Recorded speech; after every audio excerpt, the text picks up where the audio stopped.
തൽബിയത്ത് മന്ത്രങ്ങളാൽ മുഖരിതമായ അന്തരീക്ഷത്തിൽ ഹാജിമാർ ഇന്ന് അറഫയിൽ സമ്മേളിക്കും. ഇന്നലെ മിനാ താഴ്വരയിൽ ഒരുമിച്ചുകൂടിയ തീർത്ഥാടകർ മഗ്രിബ് നമസ്കാരത്തിന് ശേഷം തന്നെ അറഫ ലക്ഷ്യമാക്കി നീങ്ങിത്തുടങ്ങിയിരുന്നു. അർദ്ധരാത്രിയോടെ അറഫയിലേക്കുള്ള വഴികളെല്ലാം ഹാജിമാരെ കൊണ്ട് നിറഞ്ഞു. മരണാനന്തര പുനരുജ്ജീവന നാളിനെ ഓർമ്മിപ്പിക്കുന്ന അറഫാ സംഗമം ഹജ്ജിന്റെ പരമപ്രധാനമായ ചടങ്ങായാണ് പ്രവാചകൻ വിശേഷിപ്പിച്ചത്. തിങ്കളാഴ്ച സന്ധ്യ വരെ ദൈവസ്തുതികളും പ്രാർത്ഥനകളുമായി ഹാജിമാർ അറഫയിൽ കഴിച്ചുകൂടും.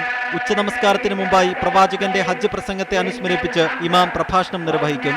തുടർന്ന് ലുഹുർ അസർ നമസ്കാരങ്ങൾ ഒന്നിച്ച് സംഘടിതമായി നിർവഹിക്കുന്ന തീർത്ഥാടകർ അസ്തമയശേഷം മുസ്തലിഫയിലേക്ക് രാപ്പാർക്കാനായി നീങ്ങും. ചൊവ്വാഴ്ച ബലികർമ്മവും ജംറയിലെ ആദ്യ കല്ലേറും കഴിയുന്നതോടെ ഹജ്ജിന്റെ പ്രധാന ചടങ്ങുകൾ അവസാനിക്കും. ഇന്ത്യയിൽ നിന്നുള്ള ഹാജിമാർ ഇന്ന് പുലർച്ചെയോടെ തന്നെ അറഫയിൽ എത്തിച്ചേർന്നു. ഹജ്ജിനായി 95,000 അംഗങ്ങളടങ്ങുന്ന സുരക്ഷാ സേനയെയാണ് വിന്യസിച്ചിരിക്കുന്നത്. തീർത്ഥാടകരുടെ സുരക്ഷയ്ക്കായി അബ്ദുള്ള രാജാവിന്റെ നിർദ്ദേശപ്രകാരം 40,000 പേരടങ്ങുന്ന ശക്തമായ സ്പെഷ്യൽ ഫോഴ്സിനെയും വിന്യസിച്ചിട്ടുണ്ട്. പ്രവാചകന്റെ ഹജ്ജ് പ്രസംഗത്തെ അനുസ്മരിച്ച് സൗദി ഗ്രാൻഡ് മുഫ്തി അറഫ പ്രഭാഷണം നടത്തുക നെമിറയിലെ ഈ പള്ളിയിലാണ്.